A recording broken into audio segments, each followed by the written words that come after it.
welcome to Moneycontrol. You have tuned into IPO Watch and I'm your host Nickey Mirchandani. Well, today we're going to be talking about Cello World, a famous Indian consumer product company which is set to hit the Lal Street with its initial public offering of nearly 1,900 crore. The book build issue is entirely an offer for sale of nearly 2.93 crore share. The IPO opened for subscription on October 30 and closes on November 1st. The IPO price band is set between 617 to 648 per share.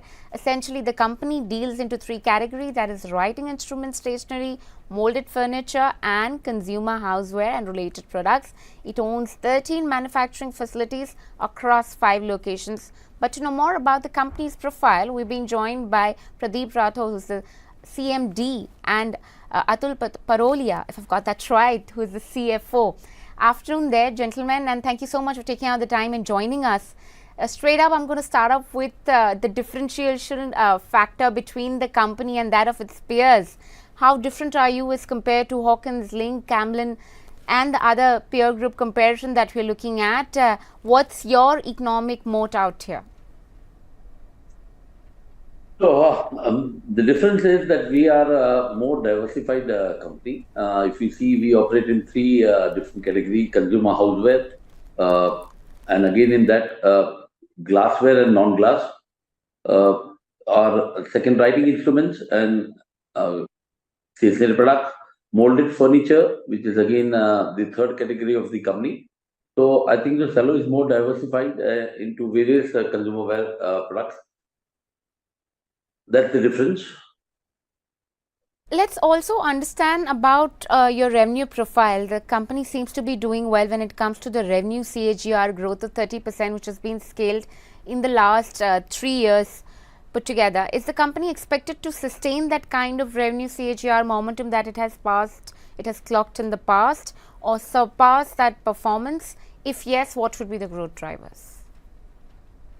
So the growth drivers would be are in place, and we want, as we have grown historically, if you've seen, the company has all the capabilities to grow at a sustainable growth rate, and that too with a good handsome profit margin also, which has been the philosophy of the company always. Would you want to expand more on what's your growth number looking like? And what's essentially going to be the... Go ahead. Numbers is a problem going forward as per the statutory requirement not to go in. But we will be growing at a healthy pace. So as you have seen historically. Go ahead. You think you'd be able to outdo the performance that you've just far registered in the past 3 years, so to say, if you're just talking about the top line growth, not talking about the bottom line or margin profile for that matter just as yet? Fine. We will definitely grow on the similar levels. And what do you think would be the key driver behind that growth? So the diversity in the portfolio are writing instruments. When I talk, we are not across. We have not reached all over India because we are only a 3-year-old company in that. Our glassware also is growing at a very handsome pace, and which will be the 2 major drivers of the growth. Okay. All right. Let's also talk about, in that case, your margin profile a little bit. The company seems to have delivered a bit of margin, actually has declined from what we've seen in FY21 to 23, now stands at around 24%. What is the margin sustainability here on? Do you think this 25% growth is pretty much sustainable, or you think you can pretty much outdo the margins that you've delivered thus far? So the margins are sustainable, definitely. Last year, what you've seen, which is a little down, is because of one-time expenditures, which were written off from the P&L. And that's the only reason. Without that one-time expenditure, it would have been the same. And going forward, definitely, we would like to maintain the margins at the level what we are today. So 24-25% growth is what we are looking at. But let's also talk about the risk to revenue growth, since you have maintained the guidance of 30% that you've done in the previous 3 years. Do you think there is a risk to your revenue growth in the event that the raw material prices fall sharply As the company, about 80% of the revenue come from plastic related products only. Do you, in the event of this, do you kind of maintain that guidance, or how are you looking at the raw material supply issue completely right now? So if the raw material prices are really softening up, and if we have to correct our prices because of that, which we have done in the first quarter also, and that's why the margins, if you see, uh, have increased in the first quarter of June. But the revenue, because the raw material prices have softened up, we had to pass some of the gains what we had to the market. All right. Okay, let's also understand what is the price differential between the company's products and the unorganized or imported products. Why do you think organized players with expensive products would continue to gain market share like yours? The difference is not much more. It would be in the range of, on some of the products, from 10% to around 20%. Wherever there is a performance linked in the product, definitely people want to go to a branded products, and they have been buying historically for 30 years in this field. They get more confidence to buy the product. Some of the products where it's nothing as performance, it's just as a look and all, people do buy some other products too. But I think all performance linked products of the company, definitely they want to go towards the brand. As the difference is not very high, it's not like 1 from 2, it is 10 to 15% overall difference in the marketplace. And with that in perspective, just a 10-15% on difference, what is your market share currently, and how much do you expect to expand, or let's just say how much are you eyeing in the next, say, a 3-year horizon from now on? So say a 25, 26 year, what's the kind of market share you're looking to capture? See, our consumer-ware business is really large. If you see all over India, it is really large. There are regional players. I'm not saying unorganized. Smaller players, regional players, and all. Number of players are very high. So there, the company's market share would be around 10-11%. In opalware, we are around 27% to 28%. Pen, we are quite new, and pen is more organized sector only. And molded furniture, again, it is a very price sensitive market. So all the organized players are not having large market shares. The growth in all the 3 segments where we have full potential to grow because the market size is very big. Sure. Let's also talk about the entry barriers for your business, especially the plastic business, which is the biggest revenue contributor for you. As a plastic business can be replicated easily by any player. So, what are the entry barriers for your business in that case? Entry barriers, if you see in plastic, the distribution, what we have built over the years. Distribution is not that easy. We have around 650 distributors odd in our consumer-ware business across India, and to get this kind of a distribution network, which is there, some of them are there with the company from last 35, 40 years, and the growth. So this is the biggest barrier because manufacturing might be a little easier over here. In our opalware and glassware business, the capex is a problem, and you need to have a market in place if you want to enter that line. So that's a big barrier over there. Writing instruments, again, a brand and market knowledge is very important. Your writing quality is the first thing what attracts people to buy again and again the same pen. So technology is different.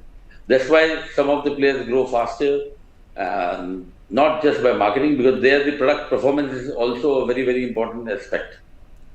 Molded furniture, of course, is on the look, and what new products, what you can scale up and give the market regularly, something different than the unorganized market or a small player who regularly does not innovate new products. Okay. Let's talk about how different is the margin profile of the 3 segments that you're operating in, and which is the one which is the highest yielding of the lot of writing instrument, molded instruments, and consumer houseware. Of the 3 segments, which is more margin accretive at this point of time, which is the niche that you're betting big on, because the revenues essentially come from just the plastic segment, or more so to say. Give us more light on the margin profile. Consumer segment, we are operating at around 23 to 24% EBIT level. Similar in writing instruments. Molded furniture is around 16 to 18% over the past 3 years. Okay, all right. Essentially, let's also now understand about your fundraising. In that case, why did the company raise money from private equity? Essentially, that's some amount of concern in 2022 and integrated all the businesses into Cello World. The company easily could have used the internal accrual instead, but a bit of private equity funding is something that I'd like to understand. What explains that, and going forward, what's the strategy? Would you kind of target more of the inorganic expansion if you were supposed to take place also from the external fundraising plans? How are you navigating this? So when we took the PE money and we acquired 2 businesses, that time we had a lot of expansion on our glass, which was to an extent of around 275 crores, which we have done one in August of this year. And now going forward in March, the new glass plant, which will start in Rajasthan, which will be a greenfield project. For this, we also needed money. And that's why we took the primary money and consolidated the other 2 businesses into the company. Going forward, I think we have really healthy cash flows for our expansion and our capex. So I don't think so the company will need much more money from outside. We will be self-sufficient from our internal accruals. Okay, all right. But what explained the private equity funding in 2022? So the private equity fund which came, we consolidated that 2 businesses. Sure. Yeah, and in future, so that's why we took the private equity. Okay, all right. Let's also understand about the company selling off the writing instrument and stationery business to BIC Clichy. RHP states that there is a litigation by BIC against the promoters, claiming that the compensation for violation of non-compete agreement. Any potential damage on account of this, and could you explain the whole issue? Yeah. So we did not sell the company. In fact, we had to exit it, because when it was handled by managed by BIC post 2013-14, we did not see that the company will go into the right way and right direction where we had taken it, because when we handed over our management in 2014 early, the revenues were around 700 crores and the EBITDA margin was 195. EBITDA was 195 crores. Post that, for 2 years we were there in the JV, and we saw the way the business was handled by the new management which came in. So we thought of exiting that business. So we had to exit later on instead of being there. And in 2016-17, one started a company, and whereby BIC felt that it was backed by us, and that's why they made us a party in the litigation. And it's now 8 years already, 7 to 8 years. So I don't think nothing is moving, and it has nothing to do with Unomax, which is the part of the company today, which is a subsidiary. It is only on the promoters that they have put some claim. Okay, any kind of settlement when and when you see some light, or how do you intend to settle off this issue, and what were the practices essentially which did not go down well with the company? No, so there was no. No, so the litigation is not because of we went out. The litigation was because they felt that the company which was started by somebody was backed by us before the non-compete. So we started Unomax much later than our non-compete was over. Our non-compete was over in 2018. We started in 2019 end, 1.5 years later. So there was no litigation as such. Today we are a party in the litigation. We are not. The litigation is not directly on us. Okay, so is there any kind of potential damage because of this being a party to the litigation in that case? If it goes against us by any chance, which is very rare, it would be only a compensation which the promoters have to pay, nothing to the company or the new brand of the company, Unimax. So how much is the compensation that promoters need to pay? They have asked for 85 crores at that time. I don't know how's that come, and that could be again a separate subject to it. So I don't think so. There's any base in the case at present. So that was exactly actually my follow-up question to you. You know, the company re-entered into writing instruments under Unimax brand, like you rightly pointed. What was the reason of re-entry here? And now does Cello World has any connection with BIC, Cello? No, Cello has no connection with BIC. And we re-entered because we saw a gap in the market as two leading players were really not doing very well. And I would not like to name it over here. And we saw there was a gap in the market. And we got some trade feedbacks also that I think so you also re-enter and the market space is open enough. And because of the experience of last 20 years in writing instruments and being at number one position, there were some things what definitely the management had in control, and that's why we could lead to number one position in 6 years when we started in 1995. So that was the only reason, and we saw it was good for the company and for the business to be in, and that's why we re-entered. Okay, what is the company's inorganic growth strategy, and which are the categories the company wants to enter right now, or let's just say foray into newly? So, inorganic growth at present, so we have a lot to grow in. Our glassware plant is coming, which will start. We have expanded our opalware capacity. We are expanding in writing instruments because we have not covered pen India. Okay, our consumer-ware non-glass also is growing at a healthy pace, and there are a lot of SKUs which are there, which are coming new, and we want to upgrade them, put on new innovation products. So at present, we are not thinking of inorganic growth. Will be a part of the company, and that's why the IPO today. Otherwise, the company never needed money to grow, and in future we will look in for inorganic growth, maybe by buying some company or getting into allied manufacturing with who are very good manufacturers. If we want to do with Cello brand, if we want to buy a brand, definitely we will think on something, some good companies in future. Are you evaluating any options right now? Is some company on your cards? No. At present, we are not evaluating anything because we really have lots for next 2 years to grow. Okay, so where is the focus going to be essentially? Which are the areas of focus for you going forward in the next 2 years?